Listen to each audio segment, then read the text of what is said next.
नमस्कार दोस्तों, एक बार फिर हमारे YouTube चैनल में आप लोगों का हार्दिक स्वागत है। लेटेस्ट अपडेट निकल के आई कि कर्मचारियों को मिलेगी 3 और गुड न्यूज। 20,000 रुपये से 17,000 रुपये तक बढ़ जाएगी कर्मचारियों की सैलरी।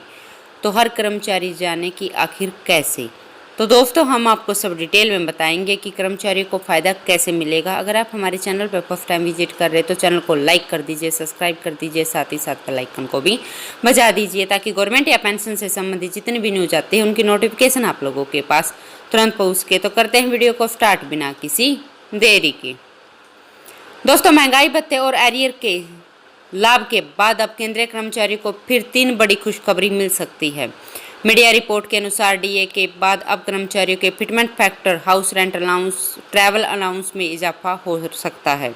अगर ऐसा होता है तो कर्मचारी की सैलरी में 20,000 रुपये से लेकर 17,000 रुपये तक का फायदा होगा।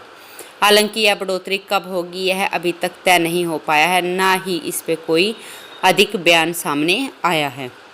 दोस्तों, मीडिया रिपोर्ट के अनुसार महंगाई भत्ते के बाद एचआरए और टीए भत्ते में 3% की वृद्धि की जा सकती है। वर्तमान में केंद्रीय कर्मचारियों को 27%, 18% और 9% की दर से एचआरए मिल रहा है। संभावना है कि इसमें 3% की वृद्धि फिर से हो सकती है। इसके बाद एचआरए की अधिकतम मौजूदा दर 27% से बढ़कर 30% हो जाएगी। हालांकि यह तब होगा जब डीए 50% पार हो जाएगा।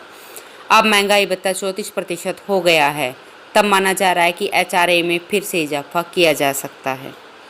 दोस्तों, मीडिया रिपोर्ट के अनुसार एक्स श्रेणी के कर्मचारियों के एचआरए में 3%, वाई श्रेणी कर्मचारियों के एचआरए में 2% और जेड श्रेणी के कर्मचारियों में 1% एचआरए बढ़ाया जा सकता है।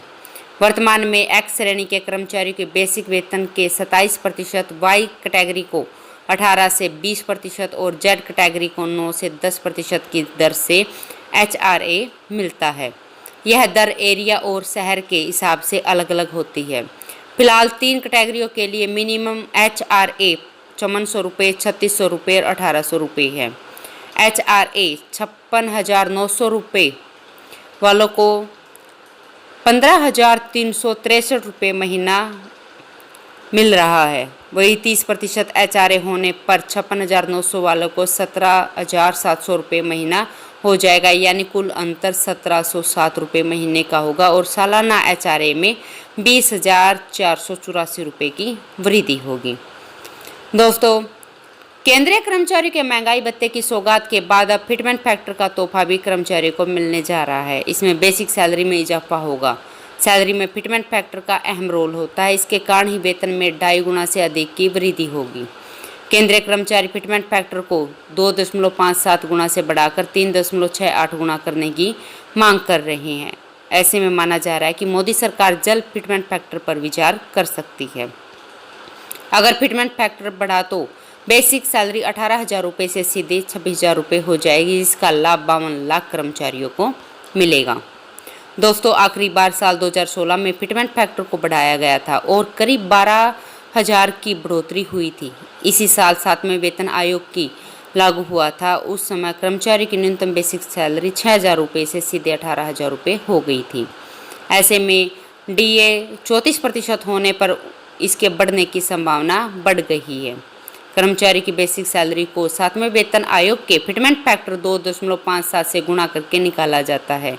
अगर फिटमेंट फैक्टर को 2.57 गुना से बढ़ाकर 3.68 गुना किया जाता है तो बेसिक सैलरी में 8,000 रुपये का इजाफा होगा। यदि फिटमेंट फैक्टर बढ़ा जाता है तो भत्तों को छोड़कर उनकी सैलरी 46,260 रुपये हो जाएगी।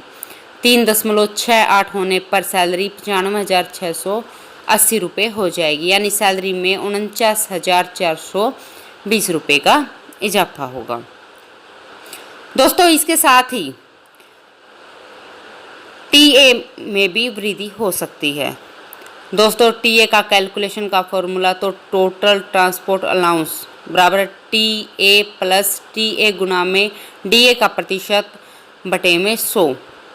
टीपीटीए शहरों के लेवल 1-2 के लिए टीपीटीए 1,350 रुपये, 3 से 5 लेवल के कर्मचारियों के लिए 3,600 रुपये और 9 से ऊपर के लेवल के कर्मचारियों के लिए 7,200 रुपये होता है। हायर ट्रांसपोर्ट अलाउंस वाले शहरों के लिए लेवल 9 और उसके ऊपर के कर्मचारियों को 7200 रुपये दिए जाते हैं। अन्य शहरों के लिए टीए भत्ता 3600 रुपये और डीए लेवल 3 से 8 तक के कर्मचारियों को 3600 प्लस डीए और 1800 प्लस डीए के साथ लेवल 1 और 2 के कर्मचारियों के लिए 1350 रुपये प्रथम श्रेणी शहरों के लिए और डीए मिलता है, जबकि अन्य शहरों के लिए 900 रुपये प्लस डीए मिलता है। तो दोस्तों आज के लिए इतना ही, मिलते हैं नेक्स्ट वीडियो में, तब तक के लिए जय हिंद जय भारत।